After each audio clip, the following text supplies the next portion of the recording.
Drei, zwei, servus, grüezi, and welcome not to the best, nah, your favorite podcast with your favorite Bboy host, your favorite breaking show. My guest this time, all the way from beautiful USA, representing Renegade Rockers and Squadron Crew. Make some noise for Mr. Roxrite. Yeah, what up, everybody? Thanks for having me.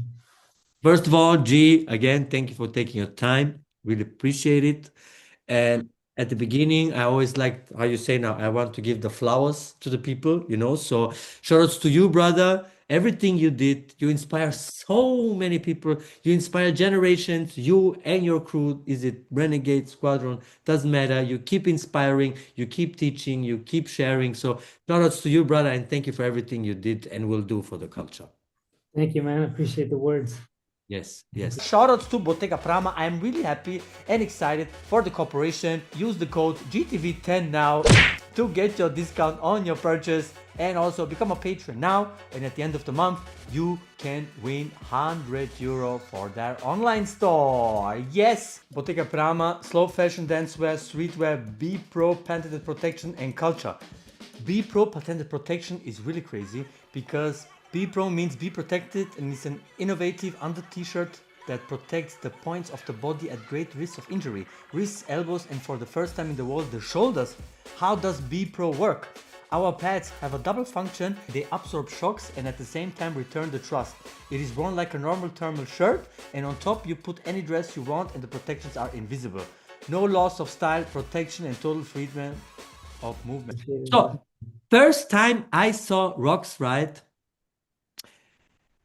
I think it was a BC one, but I don't know for sure.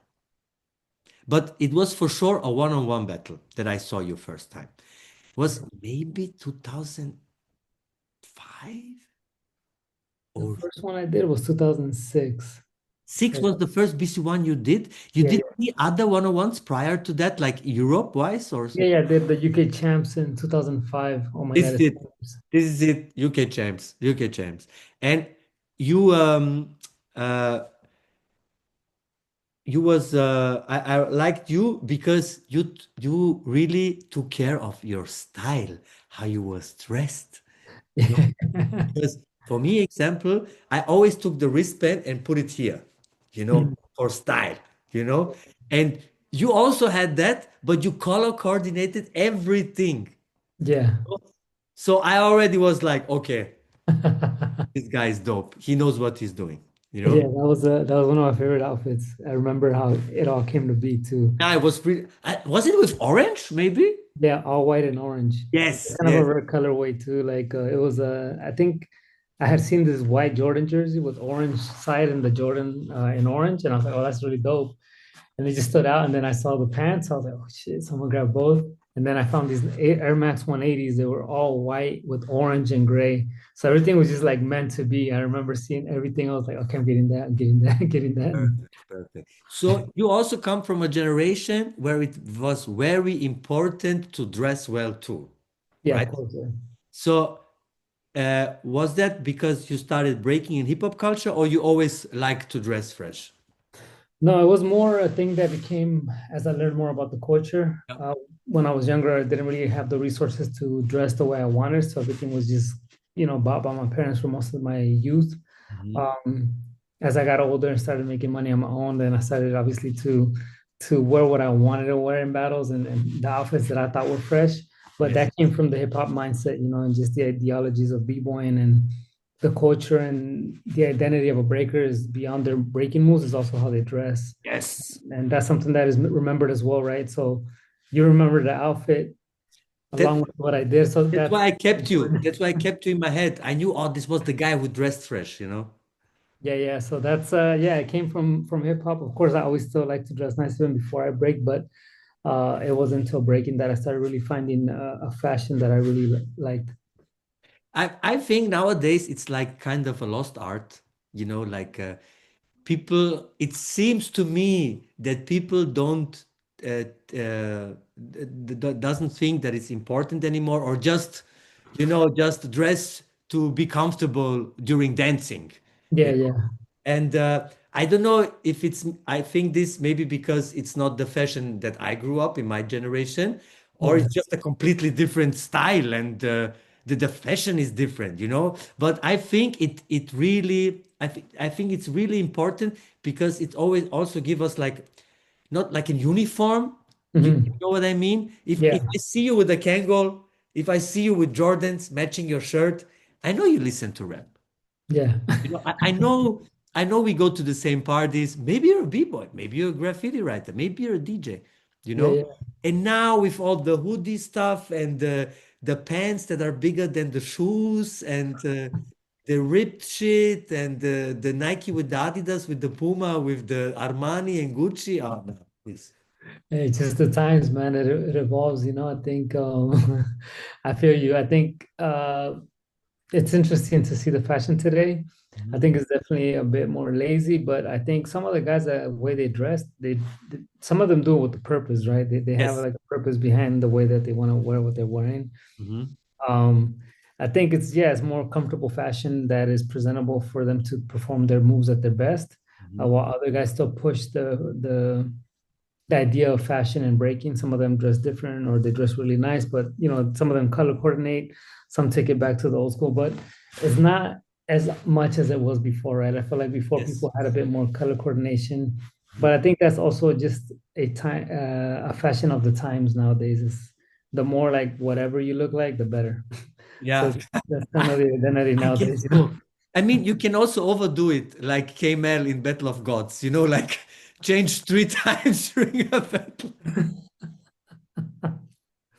Yeah, But I that's so think, funny. but I think that was more of a strategy move from him to get some more air, you know. Yeah. I felt like he was out of stamina and he was doing it to like really like catch his breath. You know, he didn't have the moves to like get there and do what he had to do. I felt Yes, like yes, yes. I think he had like an injured wrist or something like that, and he couldn't really do much. So Ah, so he was not 100% going into that. I think he had like a broken hand before or something like that, if I remember correctly from what I heard. I see, I see. So no one-hand athletes, yeah, unfortunately. No, definitely. Unfortunately, no. So, of course, we talk about Battle of Gods, where we saw K-Mel versus Yeah. Ivan. And this year you also got invited, Yes. Yeah. right?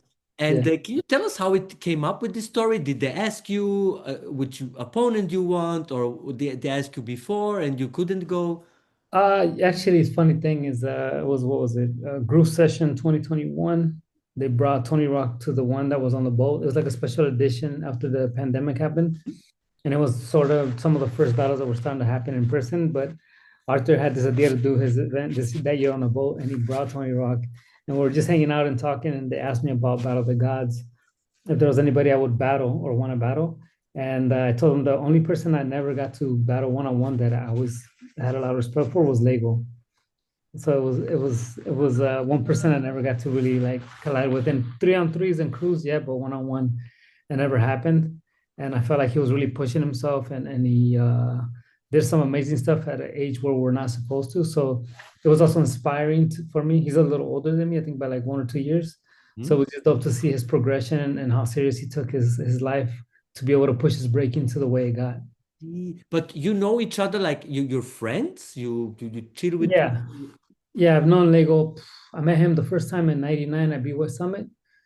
Mm. And then throughout time I would see him. And then in '03, like he came to the Bay, I think. And we ended up cipher battling. So you talking about fashion and trends, right? This is like the goth era breaking in the US where people were like the eyeliner and you know that type of fashion.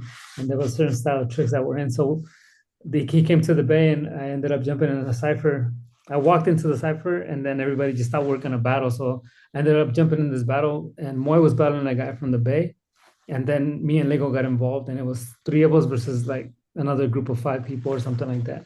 Ah, nice. We cipher battle. It was one of the dopest moments I think that people uh, have some seen. Maybe I have the footage. Some people have seen it, some people haven't. But it was a really dope battle. It was just two different styles, generations going at it, and different approaches. Okay, but it happened naturally, spontaneously. Yeah, But that's always the best. yeah, That's always the yeah. best. On And the we always just had the mutual respect for one another. You know, so it was just this mutual respect. I always respected his crew. He always showed love to our crew, and always showed me mad ah, love, and nice. where we just built. And That's battled together even a few times. I mean, when you watch the battle, you clearly see one guy had more stamina than the other. Especially when you watch like Lego's last two rounds and the moves he does, Mm. he did, and you know how he does them when he has stamina. Yeah, You yeah. know, you could clearly see that he was lacking in that. Did you prepare especially for that battle, or you just did your regular No, no, practice? yeah, prepared definitely. I mean, the thing for me is I don't really do many exhibitions. It's really rare for me to do them. I've only done four in my 30 years of breaking, and honestly, they're very separated in years. You know, I feel like they just became a quick money grab for many people, and they would just like throw away 5 rounds real quick, make a couple $100, $1,000, whatever. You know, for me, I don't care about that. I'd rather show up and really give a shit. I want to show up to battle. You know, as much respect I have for Lego, I went there to beat him or battle him and give him a run. You know, like I that's the way mean, my mindset is. Like I'm here to like that's his support what battle, you're doing. right? Like that's the mindset, you know. And all due respect, of course, but if I'm gonna enter something like that, put myself and my name on the line, then I gotta be ready. So yeah, when they asked me to battle him, uh, at first we're still kind of going back and forth with visas and stuff like that. And once I knew that it was happening, then it was just from there, that moment on, I was just focused on like stamina training. So I would go to practice Nice. and do mad rounds, Mhm. like back to Nice. back to back to back. I mean, we saw three battles, right? And in my opinion, clearly you were the best out of all of them. And Thank you you. you really beat Lego. I mean, the stamina issue was really what broke his neck at the end, but let's say it like that. It I was mean, visible. unfortunately, Crumbs, he said after he was also sick, right? Yeah, he got food poisoning right when he got there. The day he got there, he got food poisoning. I was like, damn, he was training so hard too. But I think I enjoyed all the battles. You know, I really, everybody did their thing. I felt that everybody was there to battle, and it was nice. It was everybody had the battle vibe, and yeah, I mean, I wanted to keep going. I told Lego, I was like, yeah, let's keep going, but he didn't want to. That's really But nice. I understand. It was a little bit of funny to watch when the power move battle was. Oh yeah, And it was the guy from USA, right? yeah, Elijah. He Jade, played it, yeah, right? yeah. And he played so much funky beats. That was dope though, and I heard they actually liked it. They went up to him and were like, "Yo, thanks for playing something like that." I love this music he played, but you could clearly see in the faces of these Russian power movers that they didn't expect to get down like this funky and everything. Yeah, they were like, "What the fuck?" They did like this. It's funny, man. Yeah, he was like, "Yo, it's gonna play some beats." I was like, oh, "Jade is funny, man. Is Yeah, I mean, he's gonna play what he thinks is dope, and yeah, Mhm. so you can't satisfy everybody, right? Yeah, yeah, for Uh, sure. you already said you did other exhibitions battle too. I think one of the most famous one is the one against Focus, right? Yeah, yeah, Can you tell us a little bit how this came about? yeah. That one came about because of Max One. He had planned to have Outbreak, and he had taken off. I think it was about almost 2 year break from Outbreak from '07 to '09. So on the comeback year, he came to San Diego and he was helping his brother move. And then that trip is like, yo, I want you to do a 12 round battle with Focus. And I was like, 12 rounds? I was like, shit. And he's like, again. And I was like, against Focus. At first, I was a little iffy. I wasn't sure. It took me like almost like 2 months to confirm it. Okay, okay. I had just moved to San Diego too. I was kind of restarting my life in Southern California. So I was a little bit like, I don't know, and it was a big commitment. Like I told you, if I'm gonna do 12 rounds You're at gonna the do time that of my 12 breaking, rounds. I gotta be ready. So once I made the commitment, it was actually really good for me. In hindsight, I Mhm. felt that it really got me ready for all the other battles that Yes. came after, before and after. And yeah, I mean, for that type of battle, it was in the summer of '09 when he proposed it. It happened in December of 2009. Mhm. And I mean, that actually kicked me into shape. I started bike riding every day. I would Ah, wake up and bike ride every day, stretch every morning before I do anything else. mhm. And I practice in the evenings. Nice, nice. And you already knew Focus before that, or was it the first time you saw him? No, no, I already battled them before and for Ah, stuff okay. on the boat in the crew battle. Mhm. And yeah, I had just seen him around and it was dope. I mean, I liked his breaking. I always respected the way he moved and his approach was really fresh to me. Mhm. Um, So for me, I think leading up to that battle, I didn't compete as much that year. I felt like I was rebuilding a bit, and like I told you, that helped me prep. He actually ended up doing, I think, two exhibitions right before mine. And when I saw him battle, it exposed him to me. So it gave me an idea on like how he was moving. Okay, So, okay, I okay, see. so then it gave me an idea on how to prep and how to work to battle him. I didn't do no exhibitions. The only moment I had that people saw was when I battled Boogie Brats at Claws Out like a month before. So it Yes, was yes, like, yes. this is what's coming. It was like, okay, you did all those exhibitions one-on-ones, but Mhm. I did this 3-on-3 tournament, but then it was like a way for me to let everything out, and it was actually the best thing I could have done. Nice. So, It's amazing battle. It's yeah, as you see, for me, I'm already thinking ahead. I see him like, oh, damn, he's already doing that, damn, and he did good in his exhibition. So for me, like, it's like he's a threat, like I mean, like that means I gotta level up more. So I'm yes. paying attention. But why did Max choose focus? He really admired his breaking. Okay. He really respected his style and everything. And I think for the time, when we think of that time, Mex was more of a traditionalist in many ways, and he really loved the approach of traditional breaking. And he felt that I represented a certain approach from the US, and then Focus represented a certain breaking approach from Europe. Mhm. And we both have been breaking from the same year. So it was just something special that he Nice. wanted to see Yeah. happen, and it was just a thing that he felt was would be a good Me- match. What I always respect about Focus is he also always looked fresh. Yeah. Always. Always the Adidas with the Adidas. The crew was somehow represented, he Yeah, was always fresh, always fresh. And yeah, then it's true. you guys clashed together. That was really nice. Really. You said Claws out. Was that the event where Casper danced with Kamel? Mhm.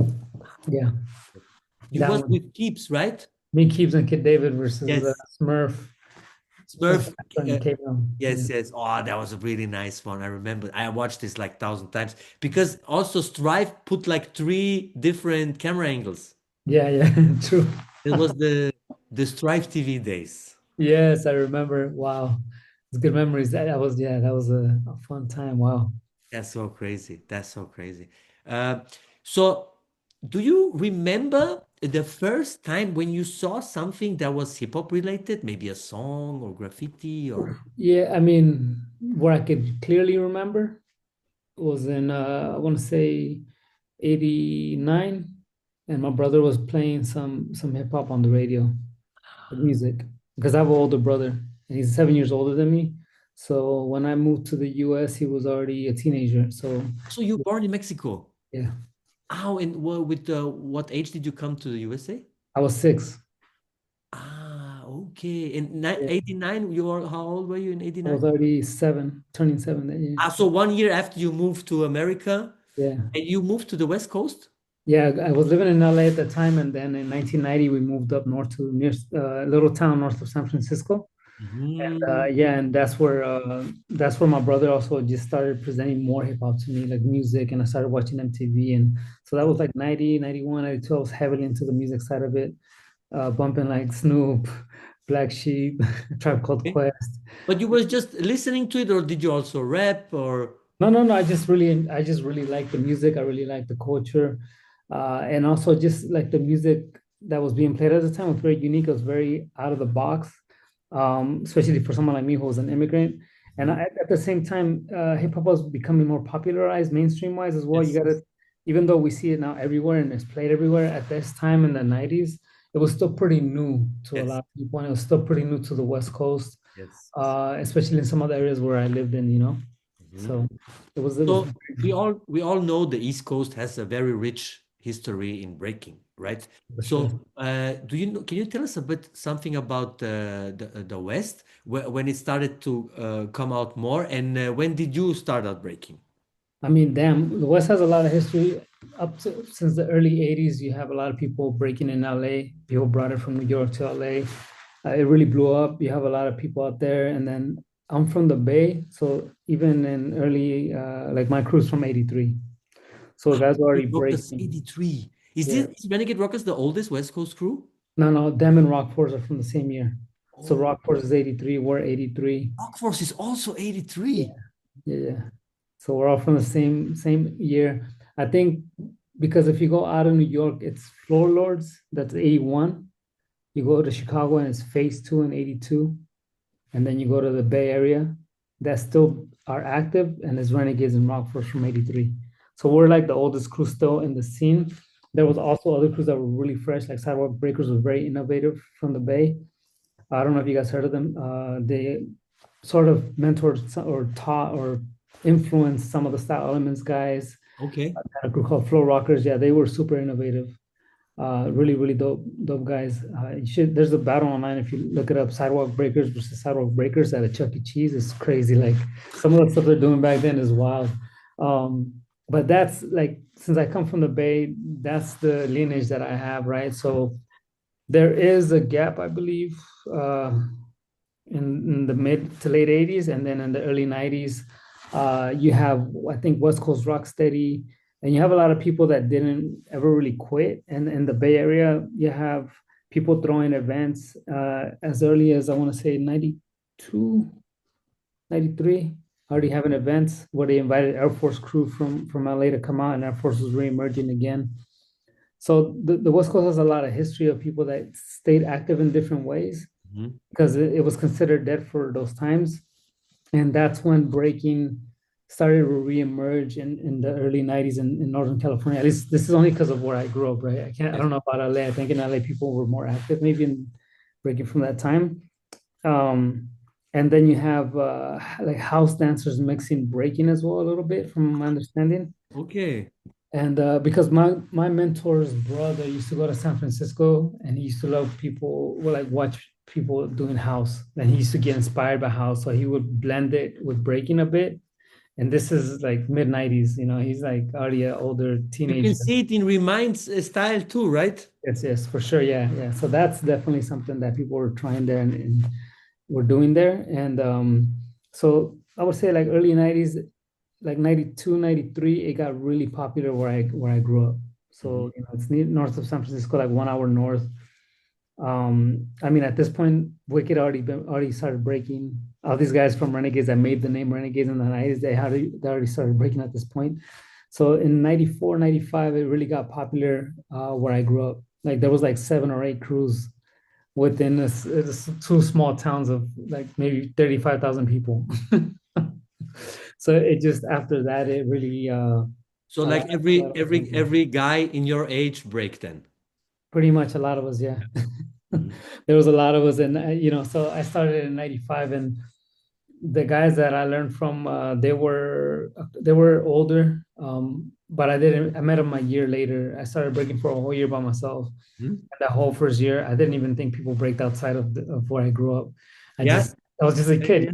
like I couldn't get around to see more, so I would just be like, okay, there's a few people that I see here and there. But it was, yeah, I would say that was like up to where I started. Those are some of the crews that I know were Mhm. active and stuff. And there's a lot of guys that stayed active as well, like Gremlin. Zulu Gremlin never really stopped breaking. He always stayed involved somehow in hip hop. Mhm.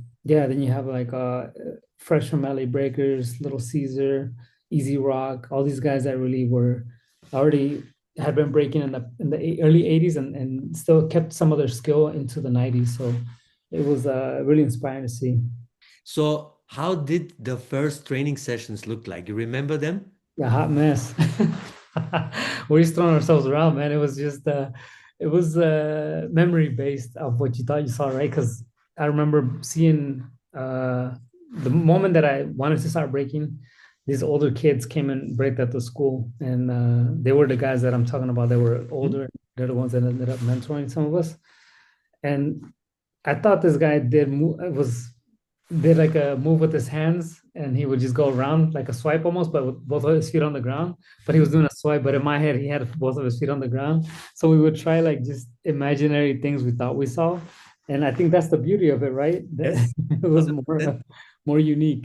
Yes. Then this is how you learn to be unique, right? You just try Oh, to yeah, figure I it just out. tried, and then I would go to school, and there was these other kids that were a bit more advanced than us, and they've been breaking longer. So one of them had windmills, so I'd be sitting there watching the windmill, like, okay, damn, what the hell is he doing? Then you see jackhammers, some footwork, a few freezes, Yeah. Which backspins. which element you was attracted most at the beginning? I mean, first of all, I got attracted to hip hop to the music, Yeah. just the music period. I enjoyed the music a lot, but definitely it was breaking that No, got me. I'm sorry. I mean element-wise in breaking. Was it more Oh, footwork? Was it more power? no, Was it no, it was power for sure. It power? was power. Yeah, I mean, at that time, you're like we're talking like 94, 95. Yeah. Beginning is breaking's re-emerging. Everybody's trying to get a windmill down or doing some sort of flare or Yeah. but the guys that I told you that came to my school, my mentor Granable was in that crew, and Mhm. he had the most rep in our communities. Mhm. So he actually was already into having. He already had footwork.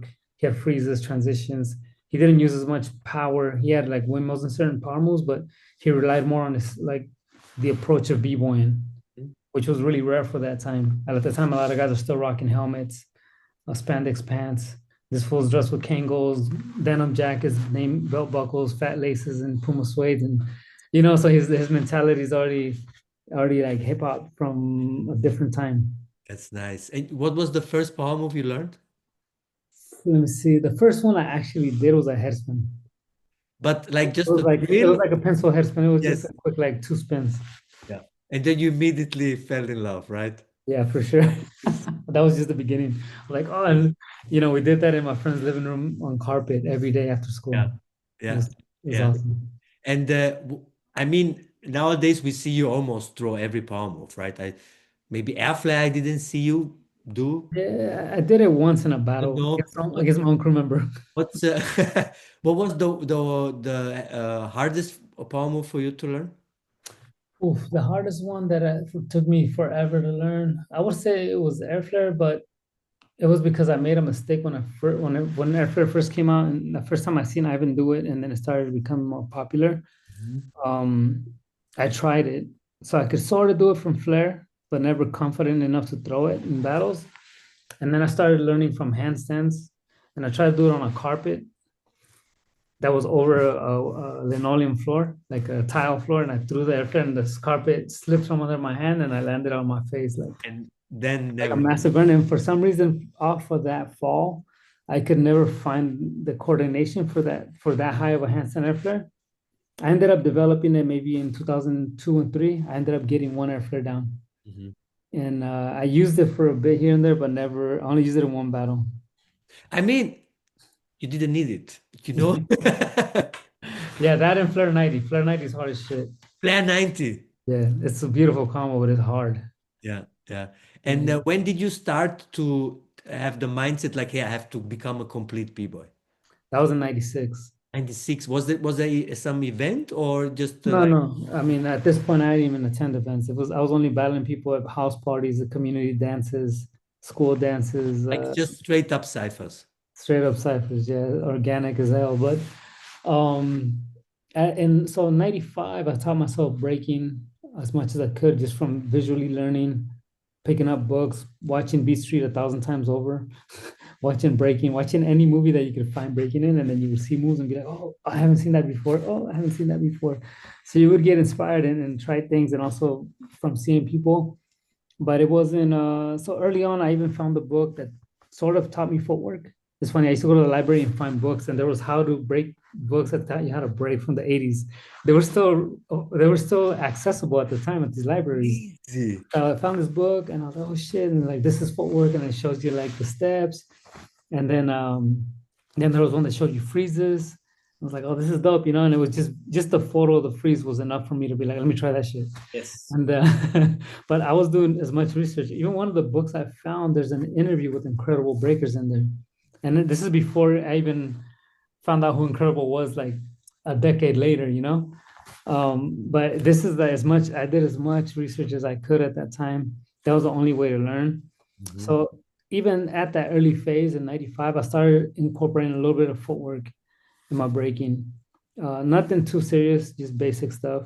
Mhm. Then in 96, I ended up battling one of my mentors, like right hand man. So Mhm. there was two dudes that he had that were nasty. One was name was Gerald. He was a Filipino guy, and then there was OJ, rest in peace. And OJ was like more like a thug. He's like known in the streets for like kind of banging and shit, and he had like he's the first guy in C to stop and go head spins and all this stuff. And I battled him at a house party before that, actually. This is what started the whole thing. So he battled me at a house party. And I was like, yo, what the hell? I've never seen stop and go head spins like scratch, boom, boom, boom. Like he had a lot. I was like, whoa. And his cousin asked me to battle him. So I battled him like maybe for like 20 minutes, you know, in the cypher, just at a house party. And the consensus and the feeling was that he beat me. So then in early 96, I go to battle him at his school, and he's older than me. So I walk into this high school with my little ass friends too. We walk into this high school. It's all set up after school, you know, like after school, we walk to the high school. We walk in, and and then ground level, my mentor is there, and he's the one that set up the battle. He's like, all right, you guys are gonna battle over here. And we're like this little like place where people buy sodas and snacks. And it's only like kids that knew about that battle, they stay to watch it. Yeah, I smoked them that time. And then his whole crew smoked the shit out of us right away. So it's like instant karma. And from there, though, that's where I met ground level, and that's how I started learning about the culture, about the style Mhm. and everything. But it was actually his other crew member, Gerald. Mhm. He's the one that actually was like, "Yo, come practice with us," and he started being very welcoming and inviting. And that's him and Gerald and ground level were the ones that really kind of showed me the way of like Mhm. breaking beyond power moves. Mhm. I mean, because nowadays you are, I guess, I think most famous for your freezes, right? Because I do many podcasts. I will do it with you too, and Yeah, then I always ask who has the best freezes, and many people always shout you out. Um, really. when did you find your love for freezes, or was it something that came easy for you and you just went hard? Same time frame, 96. Yeah. I was at a party, and we had just done like a cipher, just got down at a party. We were just breaking a bunch of us, and ground level's cousin Rudy was there, and he was telling me, "Oh, yo, my cousin's at this big ass festival. It was B-Boy Summit '96 when Rocksteady Battle Styles." Damn. He was there, so I'm like, "This is like, I had no idea what these things were." He's just like, "Yo, there's this big ass event going on in San Diego." I was like, "What?" He's like, "Yeah." He told me there's B-Boys that are smoking dudes doing power with just freezes, and I was like, "What?" Like that shit blew my Wow. mind. Yeah, I was like, "How?" So imagine a 13-year-old kid being told that freeze somebody with freezes is smoking a power combo when all you know is power. So like your mind is just like spinning like, how's this possible? You know, like so that's the first time I started thinking of, okay, what kind of freezes are we talking here? You know, like how can I make freezes dope? Yes, yes, yes. And That was since you then. immediately start practicing both sides? Yeah, naturally, yeah. Actually, I have footage of me. If you look at one of my on my straight up B-boy DVD. There's footage of me like 96. It was I think it was 97 where I'm doing chairs both ways and doing it from like head tracks and everything. Yeah. But what is your strong hand? Originally is my right hand. And how you circle? I break my left hand. So you go Left. clockwise. Counterclockwise. You go counterclockwise. So when you enter in head spin, you throw the right hand first. Yeah, throw right hand first and spin yeah, to my Yeah. right shoulder. Yeah. And then my left is my awkward hand, is my weak hand too. So Weak. yeah. Because when I started, nobody told me about this. Yeah. That you need to learn in the same side so you can combine shit. So I learned six step in one round in one side and Yeah. backspin in the other. And I never could combine it. Oh my God. That's my swipe. That's why you never see me do swipe in my combos because of that. Ah, nice. Okay. Yeah. Okay. But was it hard for you because you learned freezes both arms, but was it Mhm. hard for you or you never practice power in both directions? And I taught myself windmill both ways in 95. Ah, So that's crazy. yeah, so right when I learned windmills on my own, I learned how to windmill the opposite way the same year. Did you had struggle with windmill? Because all of us had struggled with windmill at the beginning. Yeah, definitely. Yeah. Early on, it took me a while to learn it. I had like this weird kind of backswing windmill concept I used to do in the beginning. So Okay. like a half a windmill into like a knee freeze. It was kind of cool. Okay, okay. And then from there, I developed it. At first, it was like heavy on my hip, and Mhm. then I used to like the stab was really visible. But Yes. eventually, I learned how to roll it, and it So took you me. learn it from the step. Yeah, I learned it from step. Because when I started, the oldest of us, the best of us, he practiced windmill from step. But now, when I look back, I know exactly what he did wrong. But back then, we didn't know what he's doing wrong, you know? And the guy, you have to roll, you have to go high so you can roll on your shoulder, Yeah, right? yeah, And he was not high enough. He was always like flat and he yeah. always roll on his hip. That was me in the beginning.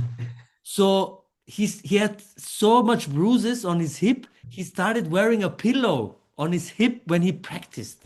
No? So I never learned windmill from step.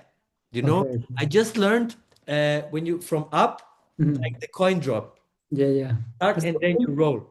And then one time, after doing this all the time, one time I just spread my legs and did this.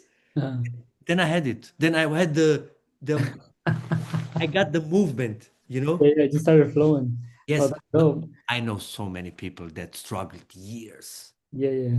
years with wind. That's so No, crazy. I had to learn it fast because I had to battle these kids. It was like a nuclear arms race. Whoever had the windmill first was going to be the best in our school. Yeah, But these other kids didn't have windmill yet, so there yeah, was only one kid that was older than us that was way more advanced. But mm, it's like almost like he didn't count because he wasn't from the same community. yeah. All the other ones that were from the town, we were like, oh, he was gonna get windmill first.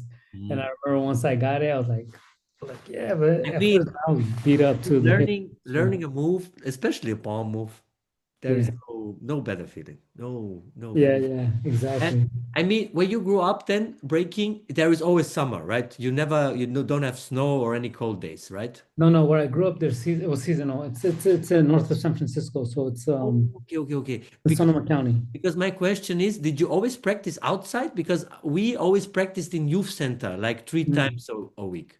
Did you also at the youth center where you met? No, Or well, early on, let me see. The first year I break, it was in my friend's living room, and then on cardboard, on concrete, or anywhere we find slick floors, like in front of rental movie stores, wherever we would find a spot. And then I moved to another town called Windsor, and this is where like all the bigger like crews and the doper b-boys were that were known. Mhm. And there we break on the street for like a good year, like on cement, like in front of my friend's house at the park on cement. Mm. And sometimes we practice at my friend's house, like on linoleum here and there. And then in '97, we met this lady who ran a community center. And that was like the biggest thing. And once we got the community center in '97, from there on, it was just, So you could practice every day there? yeah, I even switch schools because I went to a school where I would end around 3:30, 4, and I would get home around 4:30 because it was in another town. So I switched schools to where I was living. And there I would get out at 1:50 Ah, because it nice. was set up in a like a university programming style. So you would some days you would have 3 classes and you would be done at 1:50. And Ah, I'd go from 2 p.m. because literally it was a 5-minute walk from the school. So we nice. go to community center. I'd be there by 2:30, and I practice till like 7 every day. You remember some of the music you listened to when you practiced back then? I mean, I was funny. I did something recently, but the first year I only listened to electro funk, like kind Okay. of rock, looking for the perfect beat. I try to find the rarest songs of that for that time frame because I was just so into breaking. And at that time, a lot of the DJs at parties would only play that because that's what they related to from their memories and breaking in the 80s. It was Mm. that like electro funk beats, even though traditionally we didn't break to that, that was what got stuck to a lot of West Coast cats. So that's all I heard for the whole first year until I battled But till I I got mean, but you grandma. said when you was young, before you start breaking, you listened to rap. You Yeah, listened I did. I to skipped a play, whole year of it. but you never break to it? Not that whole first year. '96, I started breaking the hip hop again. Ah, That first year, I really dove deep into like whatever it was I okay. found. And I still listen to some rap stuff here and there, but I wasn't breaking to it yet. It was Mm. until '96 when I went back to hip hop because then I started learning about the culture and the breaks and all that stuff. Yes, And I was like, yes. oh, okay, yeah. And then I still listen to rap still, but I didn't break to it. So I started breaking the rap again in '96. Okay, I see. And when you started out going to it, I mean, you was B-Boy Summit, you already told us, right? Mhm. And when did you go to events then? Also in that period, or you And waited? I didn't go to events till the summer of '98. Ah, okay. Yeah, yeah. What was your first event you attended then?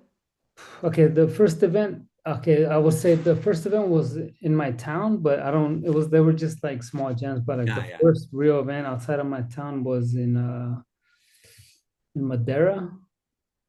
which is near Modesto in the Valley of California, like Northern California.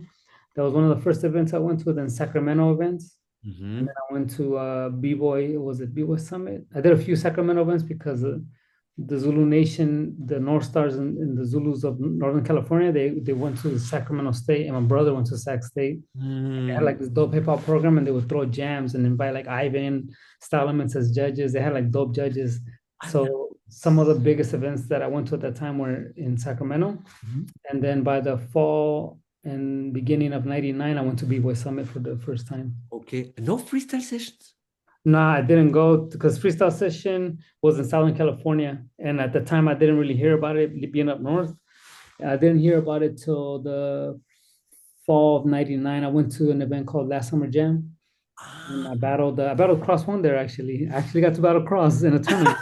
Crazy. Me and my mentor was a battled. powerhead too, right? Yeah, yeah. It was dope. It was a dope little battle. I wonder if he has a footage, but I was like, yeah, I could say that I battled Cross. And there I saw the flyers for the event. But at that time I had spent all my money going to Pro Am, B-Boy Summit, and Mm. Last Summer Jam. And it was, I didn't have enough time to recoup money to calm down. And also we were kind of at that point, our crew wasn't really ready to battle at something like that. Mhm. So nobody really had the resources and the time to go Yes. because that was in the end of September and freestyle session was in November of '99. Mhm. And that's where Moy did all the airflows and shit. This Him and was on Curious the George. on the on the stage with Yeah, the wall. yeah, exactly. That was the same place where B-Boy Summit was in 2000. So like half a year later was there. Same venue, it was in Pasadena. So But Cross threw it you've there. been to the 99 edition of Freestyle Session. You've been there? No, I went to the 2000. You went And to the 2000. yeah, the Okay. 2001 was my first one. And that's when he had it at the Alexandria Hotel in downtown. And that was November of 2000. That was my I first one. mean, the 99 edition for my generation, I think it's one of the most important. Everybody, actually, for us, when we watched that shit, because I mean, at that time, it was when we went to Last Summer Jam, which was Asia One's event. We made the finals and we saw the flyer, and people were like, "Yo, there's this event coming up." And that at that time, it was the biggest prize money. I think he was giving away like $3,000 for a crew battle, which was unheard of at the time. So it right away just drew like everybody built up all this hype, and also with the Flying Tortillas battle in Soul Control and all that happened in the year before. Yeah. It had just built up, and he had another one in Frisco that was really dope. That everybody like really spoke highly of, Mhm. and that's when I first started hearing of the freestyle session, which was that. But I didn't know about when he was having it or anything till I saw the flyer, and by then it was too late for me to I go there. mean, you just need to watch the intro of the VHS where they put all the highlights. Yeah, it was so dope, man. That year was a really dope year, man. It was like such a dope build up. I remember the B-Boy Summit '99 was so special because it was just cypher battles everywhere. Like you're talking like a hall room, like gigantic ballroom, hall room, like for a school, big ass school, and it's just ciphers. Everybody like East Coast guys battling West Coast guys, Texas guys battling Florida, LA, San Francisco versus so and so. Like, and the thing was nobody really knew each other, Mhm. so we were all had just been breaking maybe between 5 to like 7 years max. So we're all just like, who the fuck is that? Who's that? Yeah, you're always surprised, nowadays you know everybody. Yeah, yeah, and it's different now. There is no Everybody's more. accessible. Back then, you didn't know nobody. So it was like this new revolution of a new breed of talent that was coming up after the Radiotron inspiration for many. Mhm. It was like the next gen, and it was Yeah. we're all in there. Mhm. The freestyle session was the first US event I saw, the 99 version. First Yeah. VHS I saw was Botti 2000 Mhm. when Flying Steps, Benny did 12 air flare, then he goes Also back and does locking like crazy. did you know that Tough Kid also threw air flare there, Yeah. but they they cut it out. I mean, I thought he did the illest combo there. I thought Tough Kids combo was just amazing. Watching him do Airflare 90 back to Airflares was just at that time for me was just like it blew my Kid, mind. Tough Kid was for us, he was too crazy. All the 90 with the grabbing the dick and going to windmill and stuff, the flare in both directions and shit. Crazy. Yeah, I I mean, mean, it's crazy. Seeing him with he even battled with Reveal 2 on 2, and Reveal was for me always one of my all-time favorite b-boys. And then I yeah, saw them battle together. Oh my God. Heel and calf kit, man. Yeah, that's a dope combo. Reveal at that time was on fire too. That's so crazy. You already mentioned you and your crew were not ready. I guess back then you just had the crew with your friends and you didn't enter yet with Renegades. No, no, not So yet. how did you got with Renegade Rockers? Uh, so I started winning early on, winning some battles, started beating some people that were sort of known in Northern California. And Mm. at the time, Renegades was on a break, so they weren't as active anymore. And Politics, who's the popper of the group, also was the leader for many years. He's the one that kept scouting, and a few guys kept scouting because they wanted to restart it, and they kept seeing me. And then they saw me at an event called the Breakmania. It Mhm. was the second one in Northern California, and there I battled Flowmaster, Wicked, Maya from Rock Force, and I battled Crumbs in the final. And they were like, "Who's this kid? Like, what the fuck?" And that night was really special to me because they really like kind of brought me out to the West Coast, and everybody started hearing of who I was. Ah, And okay. and then they started seeing me, and they kept seeing me battle people and battle more people and battle more people. And Mm. at Summit 2000, the first night I walk in, I get called out by this LA guy, and I ended up battling him. And then this other guy from Sacramento was talking shit, so I called him out too. So I battled both guys by myself for like 30 minutes. And like I smoked both of them, and the crew leader Politics was there, and he's like, "Yo, I want to talk to you about getting Renegades." I was like, "Oh shit!" I said no thanks because I was with my crew at the time, so I was Ah, okay. yeah, I turned it down the first time. Ah, okay. Okay. So why did you choose then to go with them later? It happened. It took a while. It was just that I graduated high school. A lot of the guys that I was breaking with at the time, they were taking it serious for a Yeah. bit. And for some reason, by that summer of that year, everybody kind of started just Yeah. going in different directions. Naturally, it was just life took over for many of us. Everybody And goes their way, yeah. yeah, yeah. So it just happened that way. And Politics stayed in touch, and Ah, we would okay. communicate sometimes. And then he started inviting me to some practices. Also, I looked up to Wicked too. Wicked was another guy that was in the crew and also played a big role in keeping the name alive. And being from the Bay and seeing Wicked from the Bay was just inspiring. So it was just like, seeing like a pro level athlete in your backyard, kind of that is already established himself in the scene and has a Yes. dope style. Mhm. And at the time, he's super dope and fresh. I mean, he still is, but at the time, he was bringing something Yes. new and kind of unique. And yeah, so those are some of the reasons. And yeah, it was a fit. It was a good fit. And yeah, it took me. I got down with them in June of 2000. Hmm. And you remember the first battle you entered with them? It was Mighty Four. Oh, nice. Yeah, yeah. You was nervous? No, no, I was very. I don't know. You see, you got to understand. I was like this young ass kid that was just. I see it in some kids nowadays, but I was super hungry to battle. I want to smoke everybody. Yeah, yeah, yeah. It's like I had the fire to like battle anybody, whoever. I didn't care. Like it's like, yo, I'm here to smoke whoever. Of course, respectfully, like not a dick, but I I had mean, a that fighter was spirit. that was the mentality back then. If you when we battle. Afterwards, we can hang out, we can talk, Yeah. everything. But in the battle, fuck you. I come to smoke you. You know, uh, nowadays, of course, we represent peace, unity, love, having fun, all the positive things. But I also like to remind the people we don't come from a good place. Yeah, I mean, yeah, you don't shy away from competition. I think it's you can't compete and then say that you're not there to try to like at least just make some fucking noise. It's like you all enter to get a rep. Yes, and Y'all trying to go all the city or all. point the point of the battle is to make your opponent look whack. Like not to beat him, to show that I'm better than you. No, I want to smoke you. And like Yeah, I think it just got because it got formatted in a competition. I think yeah, it's a little bit different. I think, like I told you in '99 when I went to these events, we were cypher battling. We weren't competing. We did the competition and we still had. I can't say that we were dicks to each other in competition. You could definitely feel the tension, but we were not disrespectful to each yes, other. But yes. we still had the spirit of wanting to smoke each other. I mean, I think Wiggles did a post and he wrote like a real battle is not one round each. no, of course not. Now it's different, but I think it's just more that you got one chance to like I look at it for me, I try not to divide the idea of a battle. Yes. Of course, in competition, you have a limited amount of time you have to Yeah. like prove your point. Hmm. So I battled people in ciphers for many years before I ever even battled. Yes. That's like playing college ball for like 3, 4 years Ah, and then yeah. going to the pros, right? That's what basically what I did. Definitely, definitely. Yeah. Prep. So when I walked in a competition, I was like, all right, I'm gonna do the same thing I did in the cipher against this guy in 20 rounds. I'm gonna try and do it in two here. Yeah. It's like 100%. for me, I just never switched the switch off to be like, oh, And, I gotta perform. and I mean, in cipher battles, you know when it's over. Like I've done enough.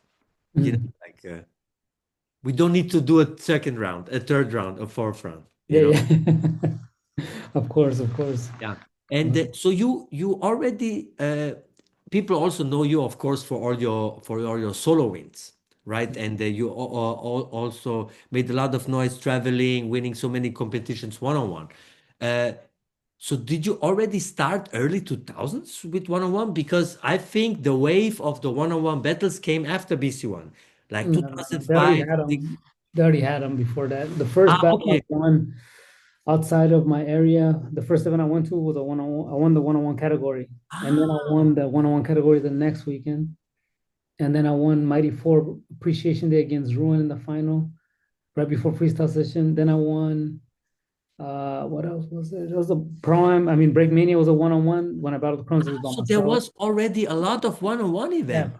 Prime in Miami was like the ultimate event in the 90s. Like the one-on-one category, that was like the biggest thing that Yes, yes, because when I started out, you have a crew, and I don't learn this move because my crewmate does this move, and I don't need to have it when we battle, because if somebody does it, he just goes inside, you know. yeah, Then you didn't learn everything, and I remember our OGs then said like, one on one, this is the you not everybody goes and battle one on one. no.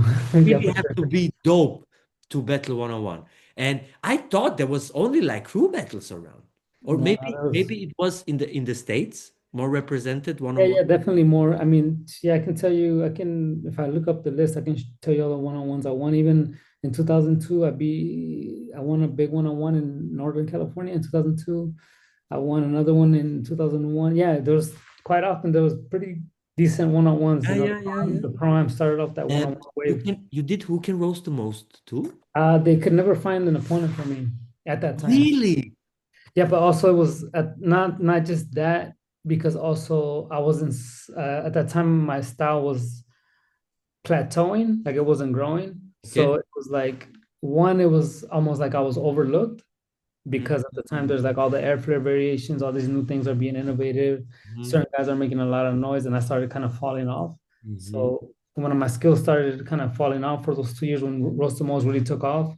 It was like at first I could have been like, oh, okay, maybe Roxanne battle Bay because we had a battle in Miami in a one-on-one. I was That's like, nice. and I beat him in Miami. So it was like, oh shit, like who's this kid coming from Yeah, Cali? yeah, yeah. He's one of the best in Miami. Then I started falling off. So by the time they had the roast the most, like I can't say that there was anybody I would have really battled, even though in my mind and my competitive spirit, I'd be like, put me up against Bring anybody. everybody. Yes. But for them, it didn't make sense to put someone like me who was overlooked. Yeah. And also my style wasn't so appreciated at the time. Yeah, yeah, yeah, yeah. It's like I'm not entertaining enough, Oh, not passionate.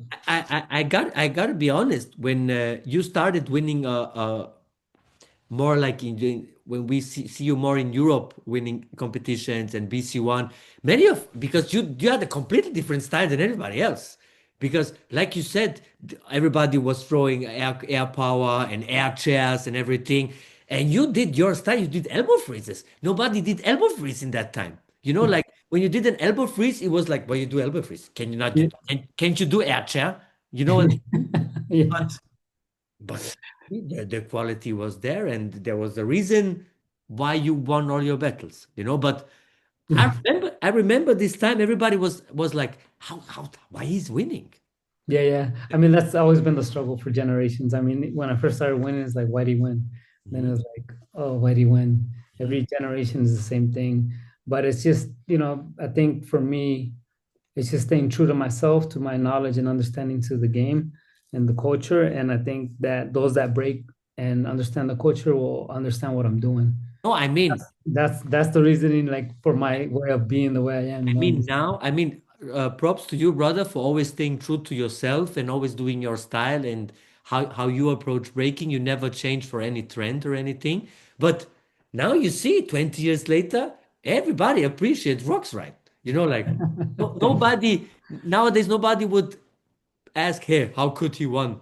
You know, They're trying to still stay active and push, man, stay motivated. So, everybody understands that, right? Uh, what do you think? Oh yeah, we already said. I asked you. You are at win number 120. yeah, So you remember the first win? of course, yeah. What was that?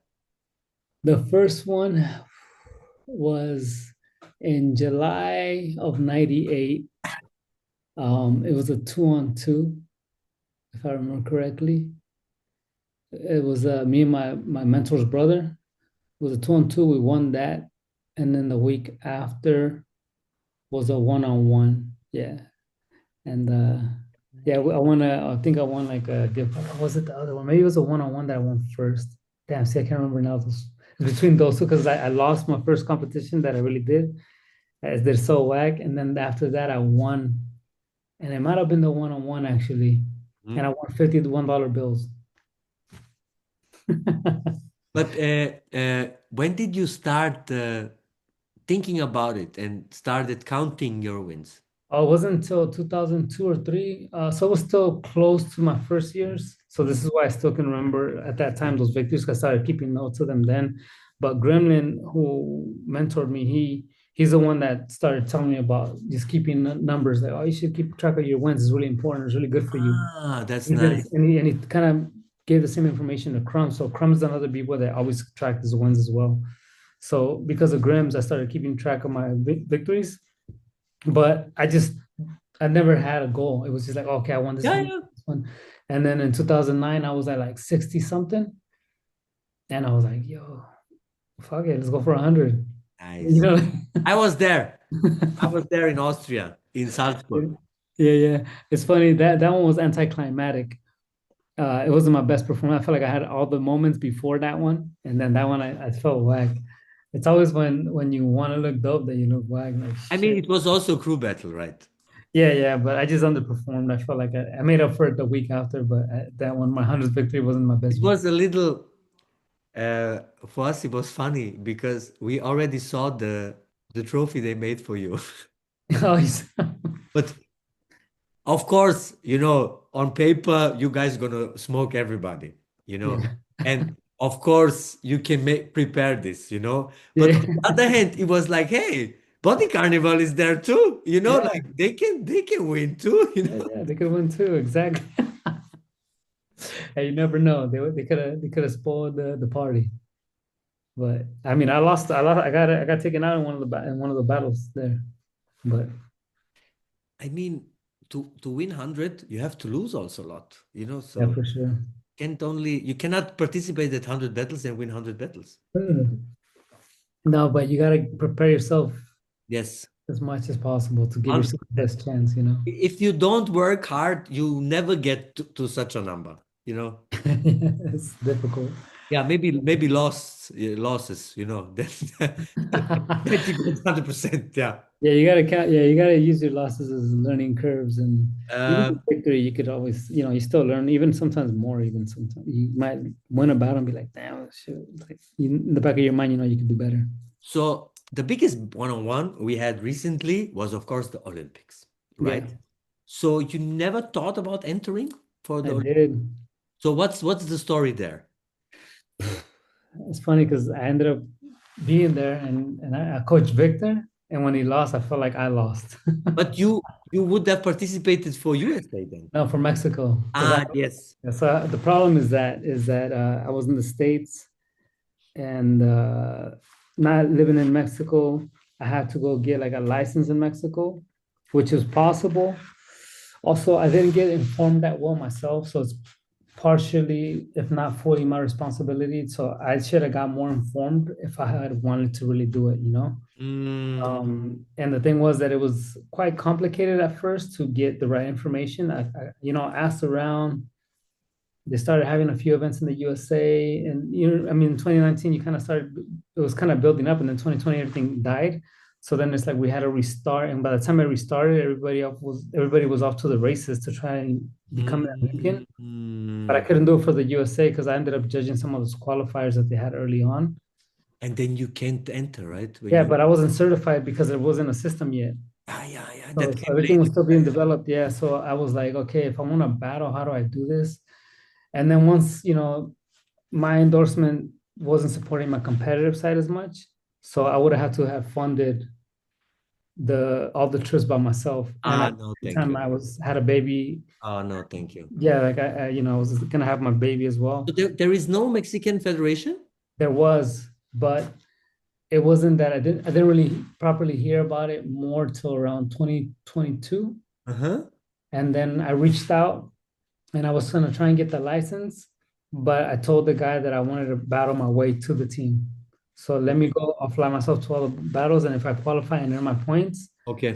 then I'll join the team. You And didn't want to enter just because your rocks right. yeah, yeah. And I also like I wanted to make sure that I did it all on my own. Mhm. If I earned it, then I could be a part of it, But if Nice, nice. not, then it would be my way without having to take the resources that they have for the Mexicans from Mexico. I would find a way to fund it myself. Mhm. But then in the end, it was just the math that I did and the investment that needed to be done and time. I just didn't have it, and I just had to be honest with myself. And I was like, Ah, I see, I see. Yeah, unfortunately, no rocks it at was one generation too late. so in other words, you always break your whole life Yeah, I haven't stopped breaking since '95. and you also like did you have a real job Yeah, like yeah, yeah. I did it all backwards though. So a lot of these guys that I see, even mentored, some of the guys I mentored, a lot of them never had a job. They just break full time their whole lives. I Mhm. actually worked till I was 26 years old. On my 26th birthday, I quit my job. Wow. So and then I went full time breaking. That's when I finally gave it like my shot. Wow. That's the best birthday gift you can give yourself. Hey, it was a gamble, but it was worth it. I mean, you have to gamble, right? Yeah. If you don't gamble, you'll never find out. What was your Yeah. profession? I didn't have a profession. I just worked jobs, like dead end jobs. So for one, I was at a grocery store for like 2, 3 years. Then I was delivering linen to wineries for like a month or two. Then I was delivering pizzas, and I was working at Foot Locker, Foot Action. I did shows for the Golden State Warriors. I taught Oh, break. nice. I did everything. Nice. Yeah, I did whatever I could. I was just trying to be as Well, resourceful as well, possible. brother, I'm happy for you. I'm happy for you that you made it. You made the decision and you didn't regret it, and now you're where you are. So, Thank, congrats to you, my friend. thank you. Yeah. Really nice, really nice. So, how does the next couple of months look for you? Any big events you're gonna be at? Yeah. I'll be at damn right now I gotta go to Unbreakable on Friday. Ah, nice. Yes. It's that I'm judging Battle of the Year crew battles in Hamburg in 2 weeks. Mm-hmm. And then I'm gonna go to Spin Factor Jam, no, Spin Control Jam in Japan. Mm-hmm. And then BC1 and then freestyle session. I'm judging the 40 and over. So you get invited now more as a judge as no more than a competitor. Yeah, mainly allowed to judge. They actually I might battle next week here in Thun. Um, Ah, the from Jazzy the event. yeah, I might battle there. Um, yeah, I mean, I get invited sometimes to battle, but it's I got the Dubai battle. I'm gonna battle there in Dubai, the big one. Oscar Squadron is coming. Yeah, our squadron's going. And I might do the world battle in Japan too. They're inviting me to battle. So there's sometimes they invite me to battle, but because judging is Wait, more wait, wait. important to me. Is this breaking news here? Yeah. Ah! I mean, Dubai is confirmed, but the world battle, I'm sorry. I mean, this is maybe this is the video comes out when it's already announced, but I know it right. Yeah. Yeah, so you make a comeback to BC1. No. The world battle, not BC1. I'm going to BC1 to just be there. No BC1. Aha, the world battle. It's not the world. I'm Ah, going to be at BC1 there. No. BC1, no. I'm good. aha. I thought you were invited there as a competitor. No. They won't invite me there. At this point, I wouldn't go either. I think. Yeah, please.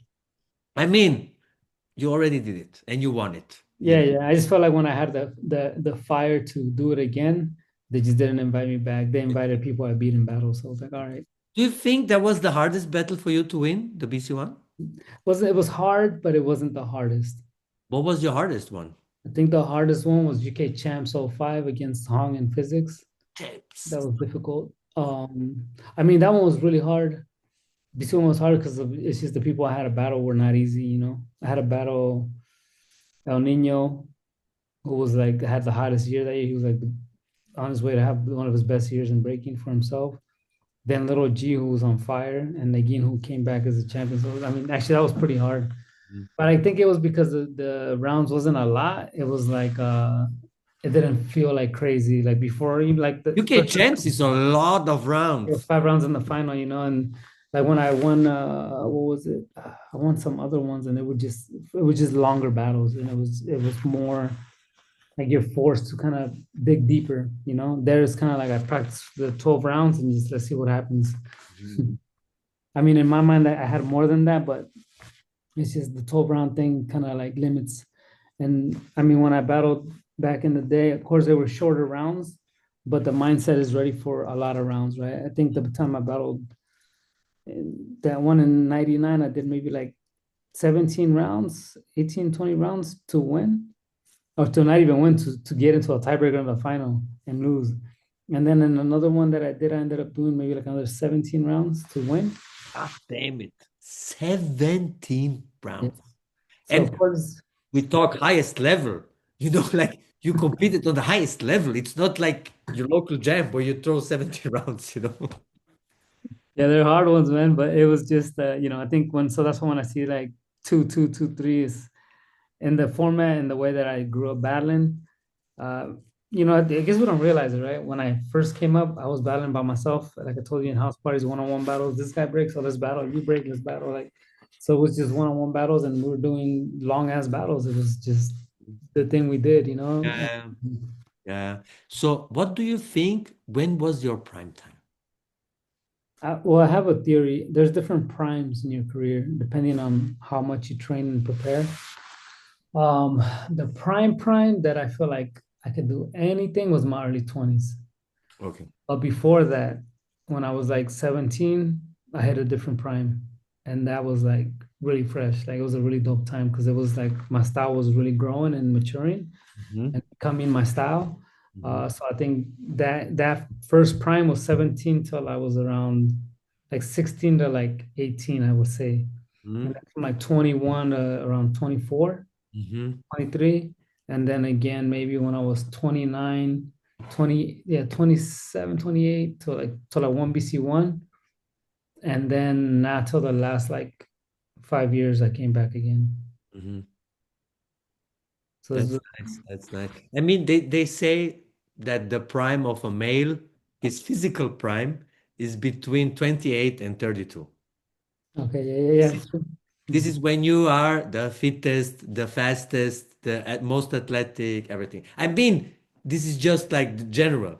Yeah, You yeah, see so many peoples in their 40s, like I mean, our OG Boots, Boots. yeah, of course, yes, crazy. Bro, 52 Crazy. years, Rocks. 52 years. And he does a round when he does his famous round when he does his endless combos, Yeah, bro. crazy. Yeah, 50, it's dope to see. It's really fresh to see. It's inspiring because you're like, damn, and the moment when he won in Dynamo, yeah, bro, I almost cried. yeah, it's his home. That's like his home. That's his home turf. This is it. I could cry right now, man. I getting emotional just thinking about it. It's I just love this guy. I just love this It was guy. dope to see that. Yeah, yeah, he earned it so much. He earned it so much. Yeah, yeah. So we're currently now winding down a little bit because we already over an hour. Okay, okay, So okay. Yeah. we do now the fave five, right? Where we talk about your favorite five things. Can be two, can be one, but we want five. Okay? Okay, cool. We always start with the B-boys. Your favorite five B-boys, doesn't matter the order. Okay. Ken Swift, Remind, Float, Oh, rest in peace. uh, Thunder, Ooh. And the tough one, I would say Easy Rock. Nice. You know, I asked Thunder because I'm good with Thunder because the Hungarians really influenced Vienna a lot, so they Yeah, are like our big papas. I asked him, why they don't invite you to Battle of Gods? And I say, I don't know why. I say, who would you like to battle? He said, Remind. that'd be dope. Can you imagine Thunder versus Remind? That'd be fresh. That's a good one. That's a really good one. And then I said to myself, fuck it, I'm gonna organize it myself. Yeah. Let's go do it. That'd be Yeah. dope to Let's see. see. The ticket for Remind is gonna be very expensive. Of course. Okay. Big girls. B girls, damn, there's a lot. Let me see. We have, I would say J Skills, Oh, nice. Beta, Yeah. Abby Girl. Baby girl. Um, and then I have to flip it into the modern era. Hmm, I would say Ami. Ooh, our Olympic champion. Yeah. Who else have I seen? There's some. I'm trying to think through all the generations. Uh, I mean, we gotta say the last 5 years, yeah, the yeah, girl no, yeah. game went Um, crazy. and probably movie one. Movie is a good one. Movie is a really good one. Five of the favorite battles you battled. Oh shit. Breakmania 99, uh Prime 99, UK champs,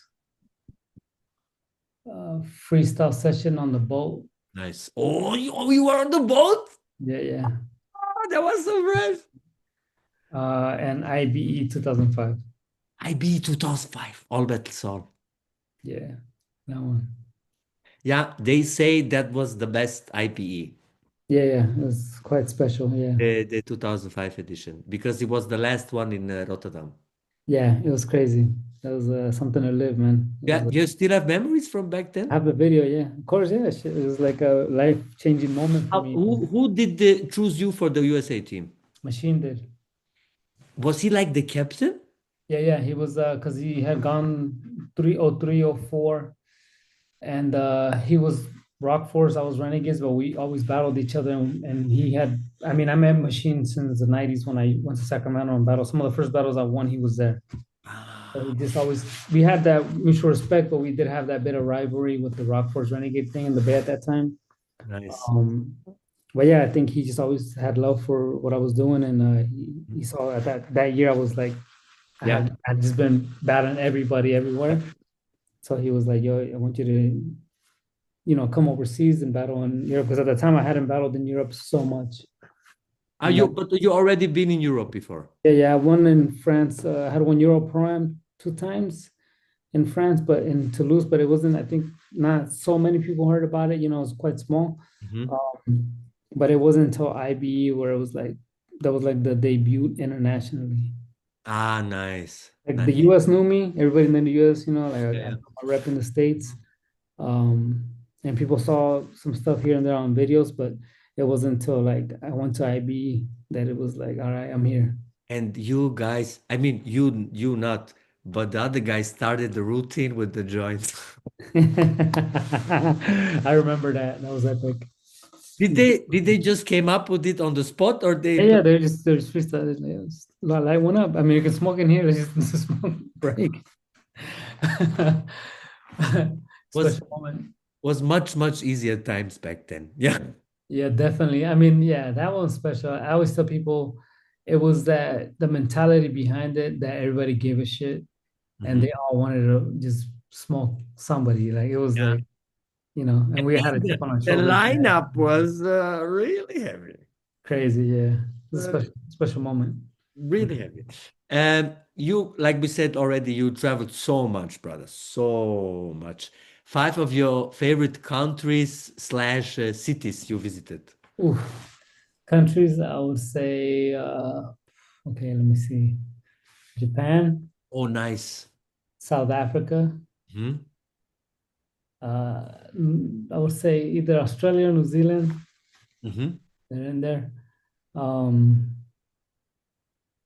Colombia, and Malaysia. Ah, okay. Nice. And any countries you never visited but you want to visit? Oof, let me see. I think I've seen most of maybe some of the Balkan states I haven't been to. Mhm. Uh, and then I would want to see Greenland and Antarctica because then I touched every continent on the planet and Ah, nice. Ah, yes, yes, yes, then yes. I completed my world journey. Nice, nice. I think Lilu has visited the most countries. Yeah, him and Nagin have In Egin too, right? a lot. Yeah, Nagin's been everywhere, like Damn. crazy. I Yeah, mean, I gotta. Yeah, I'm at like 77 countries, I think, it's crazy. How many there is? 183 or something, right? or 200, I think. Or even Something, 200. I think so, something like that. Damn. I mean, 77 is a good number too. Yeah. Yeah. Yeah. Gotta get up. And of course, I know Rox is also a sneakerhead, right? He loves them sneakers. So your favorite five sneakers, brother? Oh, down to breaking or I jump. mean, let's say to break in and let's say to we do two lists for that. Damn. Okay. Okay. Let me see. Oof. Okay. To break in. Right. Oh, not right now. Well, the to break in the New Balance, the 860 V2s, Okay.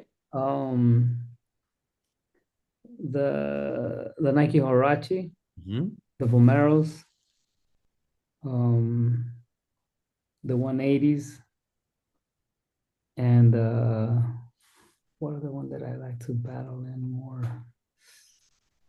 Uh, the damn, there's so many of them. I'm starting to remember all the kicks I have. There are so many shoes.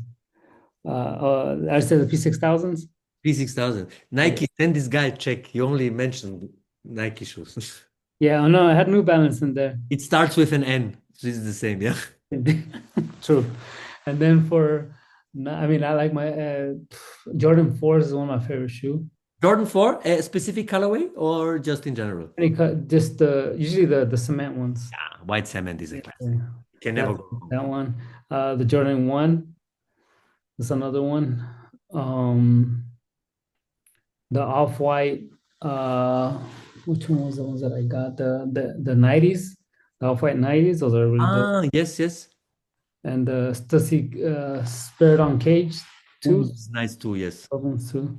And I like the what other ones that I used to rock a lot. Mm, used to battle a lot in the ones. Hmm. Nice battle in the four. No, the fours. I braked in the fours a lot too.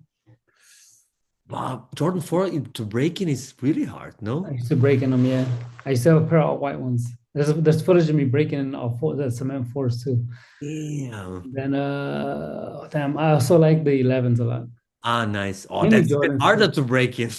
Yeah, those I didn't break in though. Yeah, this is I 11. just like those. And any grail you could never have or you always wanted to have?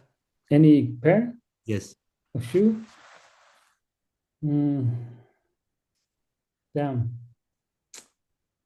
No, no, I think most of the shoes that I saw that I could get, I mean, retail. The only one that I really wanted was the off-white Jordan 5s, the gray, the all gray ones, like no, Yeah, but yeah. they go too much, and the pastel, the I, wa- pastel. yeah, the press. Oh, the press is the best of all of them. But I think it's over well, one and a half Yeah, almost. yeah, it's like 2 racks or something. Like, it's too much. I mean, the Chicago one off-white is also nice. Yeah, yeah, The Presto, I love the Presto and the Jordan 4, yeah, yeah. the Those are, the cream one. yeah, those are dope. When I had birthday, I said to my wife, I invited people. I said, tell Bring the me this. people to not buy anything. It's don't. Put the money together and buy me this. That's mad funny. But yeah, at the end, I didn't have the show. So Serious. I need to host a little bit more dope events to buy the show. So Yeah. we're gonna build the perfect breakup. Okay. So we have the classic elements, top rock, footwork, power move, freezes, but we're gonna add flavor and fashion. Okay. So top rocks for Mr.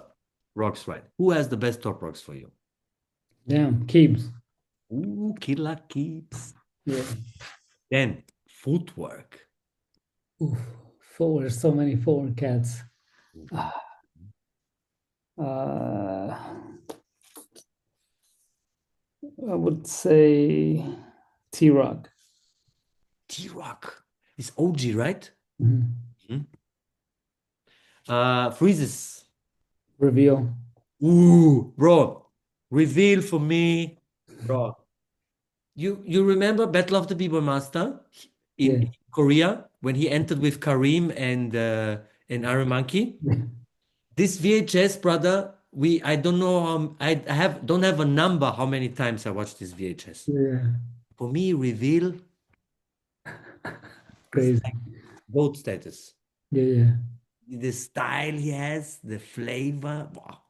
Yeah. I remember he did the flip, like how you say it, the I don't know how to say it in English, the backflip to the front, Yeah, yeah. The gainer. gainer, then he roll and he go with one hand up. It's Like crazy, right? what?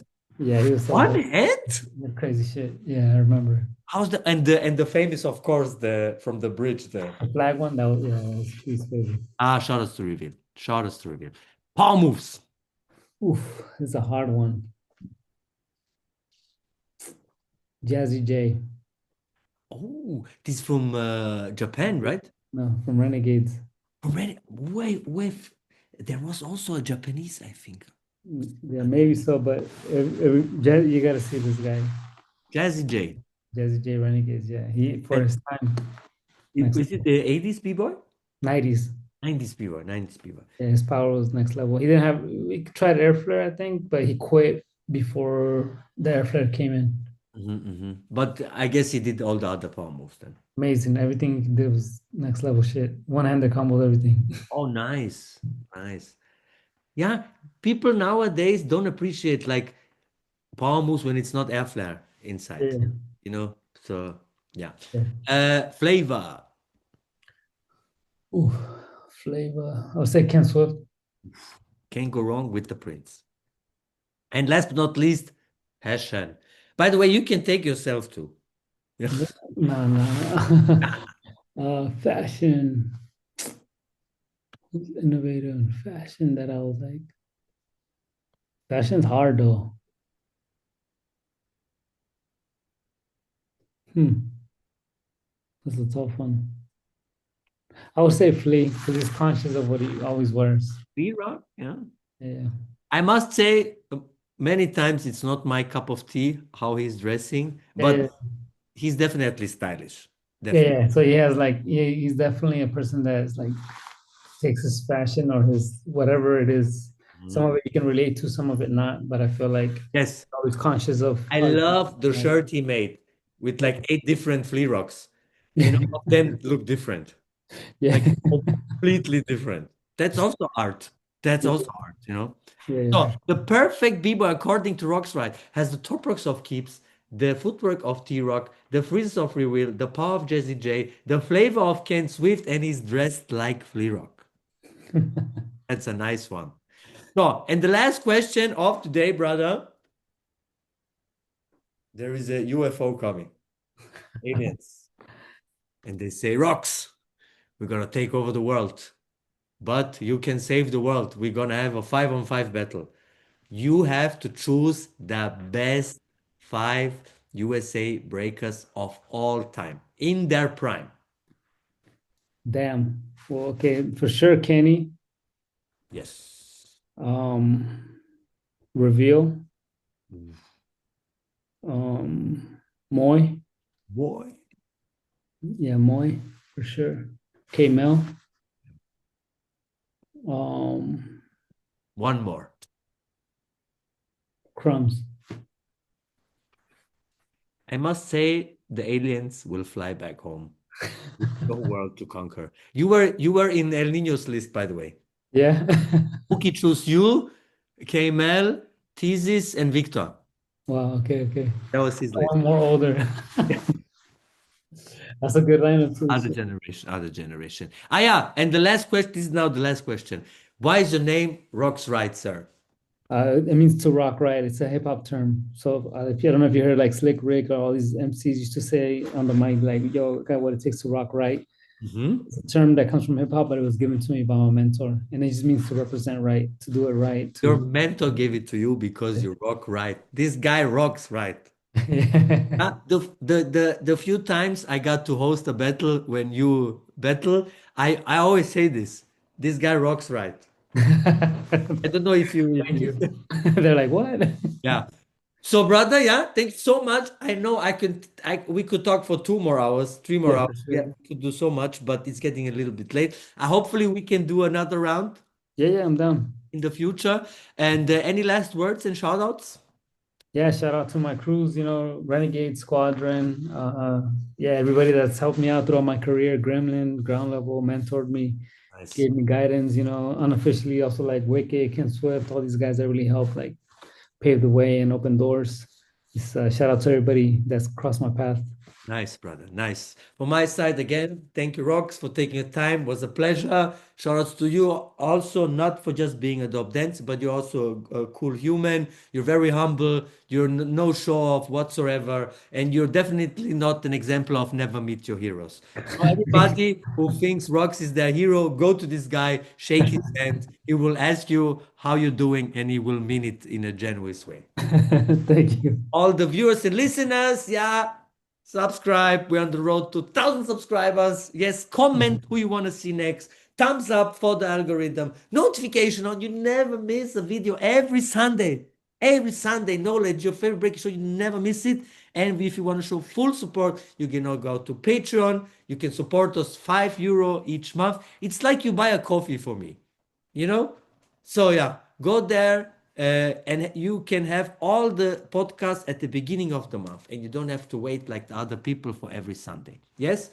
So thank you again. Shout out to Bottega Prama. You can go on their online store, GTV 10% discount. And yeah, that was your favorite breaking show with your favorite Bboy host.